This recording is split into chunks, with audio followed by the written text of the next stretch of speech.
Bonjour à toutes et à tous et bienvenue pour cette nouvelle vidéo sur Blood is the New Black. Si je ne me suis pas trompée dans mes calculs, ceci est la première vidéo de l'année 2016. Alors je vous souhaite d'ores et déjà une bonne et heureuse année 2016, qu'elle soit plein de paillettes, plein de fard à paupières et de rouge à lèvres qui ne filent pas. Pour commencer cette année, je vous propose une petite rétrospective sur mes 5 produits cosmétiques préférés cette année. J'aime bien faire ce genre de vidéo parce que voilà, c'est cool comme vidéo. Les 5 produits que je vais vous présenter ne sont pas forcément rangés dans leur ordre de préférence, ce sont juste 5 produits que j'ai vraiment beaucoup appréciés cette année et que j'apprécierai sans doute l'année qui vient aussi. Le tout premier produit de cette catégorie n'est autre que ceci. Je vais vous parler d'un parfum. Enfin, j'avais filmé une vidéo sur tous mes parfums, mais j'ai jamais eu le courage de la monter, donc voilà, c'est la première fois que je parle de parfum sur cette chaîne. Donc il s'agit, si vous ne le reconnaissez pas, du parfum La Nuit Trésor. Donc j'adore les parfums Trésor de Lancôme, donc j'ai l'original que j'aime beaucoup, j'ai Trésor Midnight Rose qui est un de mes classiques. Et j'ai flashé sur La Nuit Trésor genre l'année dernière et monsieur me l'a offert, je crois pour le 13 février, un truc dans le genre. Et depuis, eh bien, c'est un de mes favoris, donc c'est une odeur très chaude, très vanillée, très sirupeuse, on sent de la rose mais on sent aussi du litchi, du caramel, c'est dégoulinant de sucre, sauf que j'adore les parfums qui dégoulinent de sucre. C'est un parfum qui sent la nourriture, qui sent le caramel et j'adore me parfumer avec des odeurs de nourriture, ne me demandez pas pourquoi mais je suis sûre qu'il y a beaucoup à dire là-dessus. Donc il est assez fort, donc par exemple je ne le porte pas l'été, mais là comme c'est l'hiver, eh ben, je le porte quasiment tous les 2 jours. Après c'est pas de la parfumerie de niche, ça reste une odeur qui pourra plaire à pas mal, même si a priori le litchi et le caramel ont tendance à diviser les personnes. Moi je l'adore et c'est un parfum que j'aime énormément. Je ne connais pas énormément de personnes qui le portent, donc je sais pas si c'est que moi j'ai des goûts bizarres, ce qui est fort probable, ou pas, donc j'espère que je ne suis pas la seule de mes lectrices à l'adorer, et si vous faites partie du clan La Nuit Trésor, dites-le moi en commentaire. Donc voilà, monsieur me l'avait offert, vous voyez, il m'avait offert la grosse bouteille, donc j'en ai encore pour une éternité, mais c'est vraiment un parfum que j'aime énormément. Alors je sais que quand je vous parle de mes favoris de l'année 2015, vous ne vous attendez pas forcément à ce que je vous parle d'un pinceau, et pourtant ce pinceau-là est genre le pinceau qui a révolutionné mon année. C'est un pinceau de la marque Sigma qui a la référence E37. Donc si vous avez suivi les aventures de ma chaîne en 2015, vous savez que j'ai participé au make-up contest de The Beautist. Pour chacune des épreuves, j'ai reçu un certain nombre de produits pour réaliser les maquillages des épreuves, et j'ai notamment reçu ce pinceau qui est un pinceau estompeur qui est genre par contre le meilleur pinceau que j'ai jamais eu pour estomper.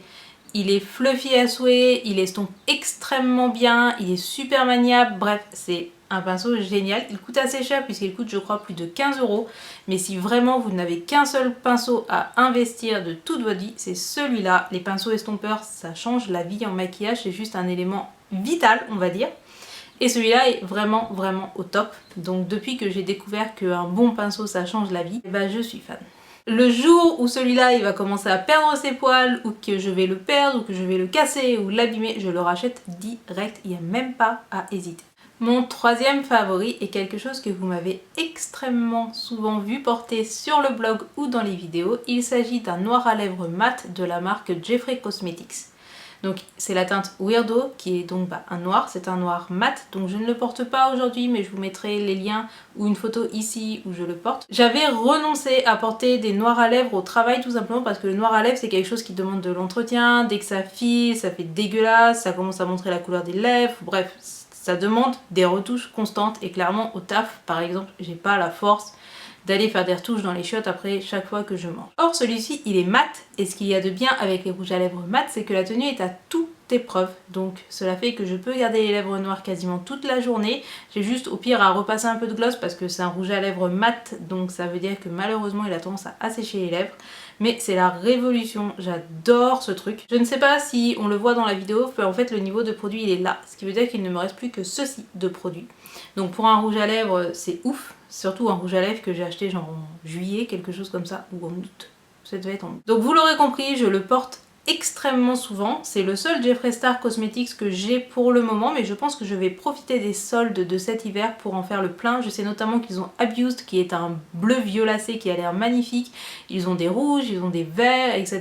C'est une marque que je vous recommande, donc je ne connais pas de site français distribuant cette marque pour le moment, vous devez passer par des sites anglais ou américains comme par exemple Dollskill qui est celui sur lequel j'ai acheté ceci. Il coûte quelque chose comme 18 $ hors frais de port. Honnêtement, c'est le prix d'un Velveteen, ça vaut carrément son prix et je ne peux que vous le conseiller. Mon quatrième ou mes quatrièmes favoris ne vous surprendront pas si vous me connaissez puisqu'il s'agit de ceci. Il s'agit de deux eyeliners septlunaires que j'ai ramenés du Japon. Donc si vous aimez Sailor Moon, vous avez forcément déjà reconnu les deux petits trucs qu'il y a en haut des capuchons. Et oui, le Japon c'est magique, le Japon c'est magnifique et il y a beaucoup trop de goodies. Donc ce sont des eyeliners japonais, ce qui veut dire qu'ils s'appliquent avec une facilité absolument déconcertante. Je ne comprends pas pourquoi est-ce qu'on n'a pas ça sur nos eyeliners en France. Mais en tout cas, c'est genre le truc qui me fait adorer les liners japonais et qui fait qu'il n'y a pas de commune mesure en France. Donc je suis capable de me foutre de l'eyeliner avec n'importe quoi, je pense que je peux même me foutre de l'eyeliner avec un stylo plume.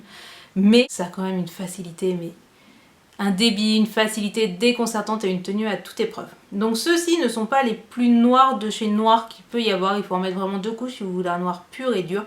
Par contre, ils s'appliquent extrêmement bien. Et vous avez vu ces capuchons, sérieux ? Au Japon, ils doivent coûter quelque chose comme 10 à 12 € chacun. Donc il y avait 4 modèles de capuchons et j'ai résisté à ne pas acheter les 4. Ce fut très très dur.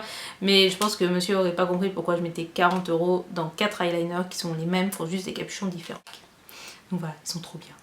Mon dernier produit de l'année 2015 est ici. Je vais donc maintenant vous dévoiler quel est mon produit préféré de tout 2015. Un produit qui surpasse tous les autres sans la moindre hésitation et dont je ne vous ai absolument fait aucun article sur le blog parce que je suis vraiment une très mauvaise blogueuse. Il s'agit de ceci, il s'agit de la Chocolate Bar de Too Faced. Donc c'est une palette que je crois j'ai achetée en juillet sur un coup de tête. Je pense que je devais être déprimée ou j'avais vécu un truc difficile au taf ou quoi que ce soit. Et donc pour me venger, je suis passée devant un Sephora et il y avait cette palette, elle était mignonne et monsieur m'a dit bah allez vas-y tu vas pas bien et tout, achète ta palette. J'ai acheté ma palette. Et je l'adore, mais totalement. Donc vous pouvez le voir ici, hein. Il y a même un fard qui est déjà très creusé. Elle a une magnifique harmonie avec des teintes nécessaires pour faire la touche lumière, des violets, ce qui est super important, des prunes qui sont magnifiques, un marron qui sert parfaitement pour le creux. C'est une palette de tous les jours, c'est une palette qui permet à la fois de faire des smokies, des trucs colorés, des trucs pas colorés, bref, c'est une palette absolument géniale. Je l'adore, je l'utilise quasiment tous les jours depuis que je l'ai acheté, donc c'est vraiment THE favori de l'année. Et pour une fois, mon favori de l'année n'est pas une palette Urban Decay. Je dirais même que cette année, Urban Decay a surtout fait ce qui était le plus gros flop pour moi de l'année. Donc vous vous dites peut-être, oui d'ailleurs, puisqu'elle part de flop, pourquoi elle ne fait pas ses flops de l'année? Tout simplement parce que aujourd'hui, avec toutes les sources d'informations qu'on peut avoir, tous les sites que je peux suivre, etc., il est très rare que j'achète quelque chose sur un coup de tête et qui me déçoive. Généralement, quand j'achète quelque chose, je sais que je vais l'aimer. Sauf pour ceci, qui est la Naked Smoky, qui est le plus gros échec que j'ai eu cette année.